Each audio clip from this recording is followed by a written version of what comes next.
હાય.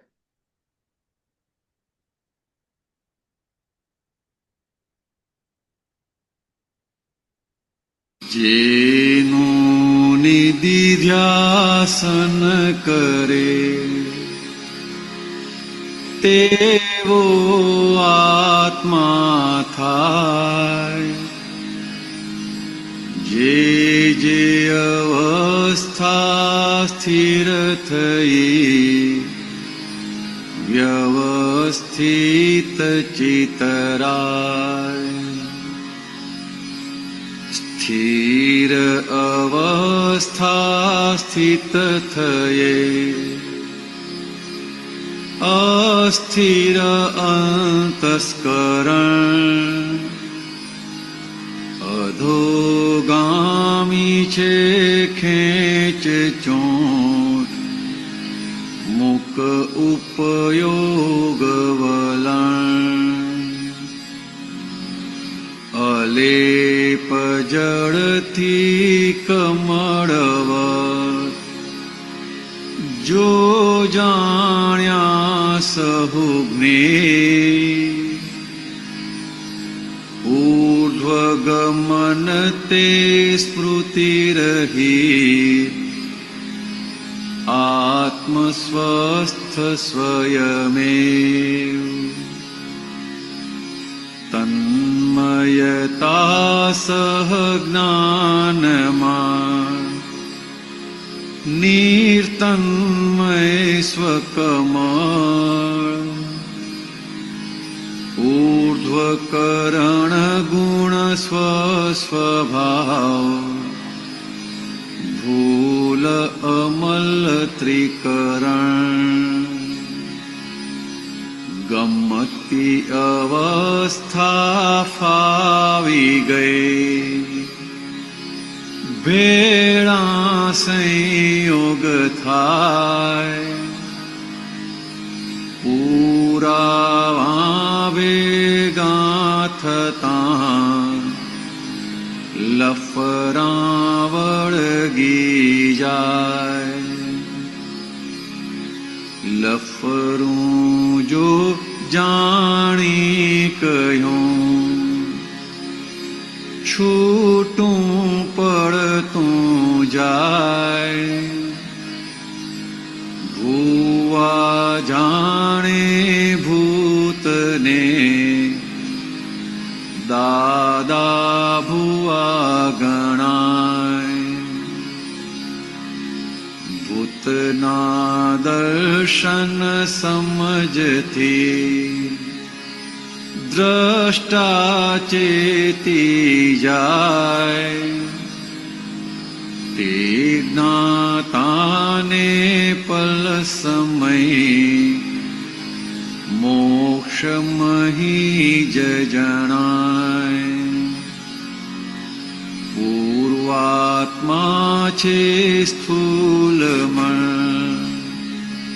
ભૂલામણા ભૂતફણ. જાણ નિકાલી ભાવે જો જ્ઞાતા જ્ઞેય સંબંધ. મોક્ષ સ્વરૂપ મૂળ ઐશ્વરી અવાચ્ય મૂર્ત સ્વપદ. નોબેલને પણ મૂંઝવે અમૂલ્ય હે નિર્બંધ.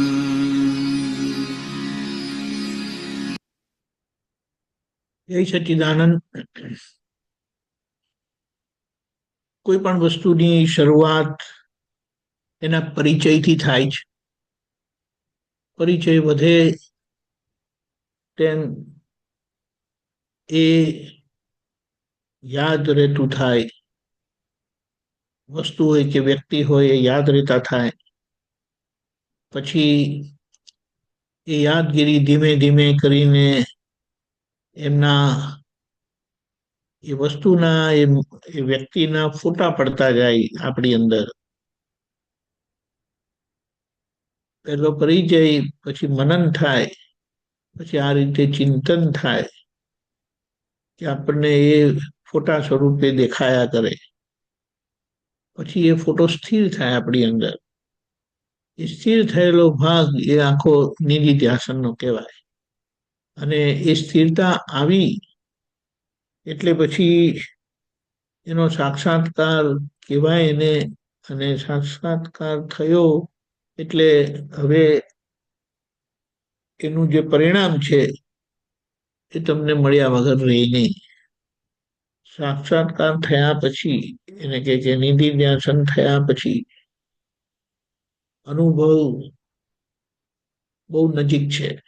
એટલા માટે એમ કીધું પરિચય, સ્મરણ,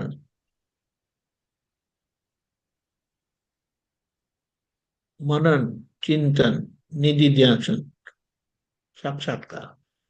સાક્ષાત્કાર એટલે પછી અનુભૂતિ સ્વરૂપે એ આપણને ખુલ્લું થાય.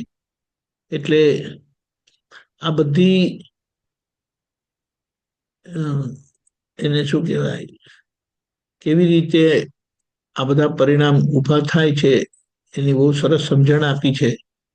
કે જે બાબતમાં આપણે સ્થિર થયા ત્યાં ચિત્રામણ થાય છે, અને દાદામાં સ્થિર થયા તો મોક્ષ પ્રાપ્ત થાય, અને સંસારમાં સ્થિર થયા તો ભટકામણ પ્રાપ્ત થાય. એટલે આજની ભટકામણ એ પૂર્વના અવળી જગ્યાએ સ્થિર થયેલાનું પરિણામ છે. એટલે કે હવે શું કરવાનું, તો કે આને હવે સમજો અને સમજીને એની અસરમાંથી, પકડમાંથી છૂટતા જાઓ. એટલે 1 મિનિટ. હા,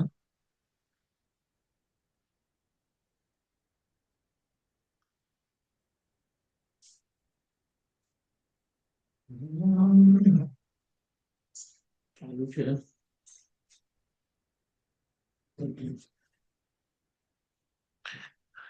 એટલે હવે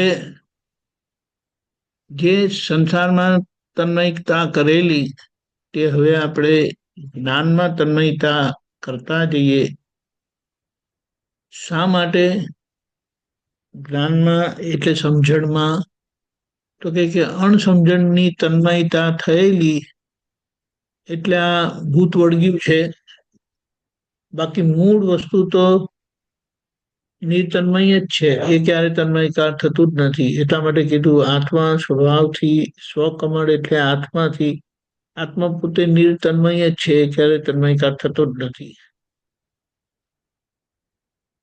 એનો સ્વભાવ ઉર્ધ્વકરણ છે, એટલે ઉપર જતું જ જાય છે.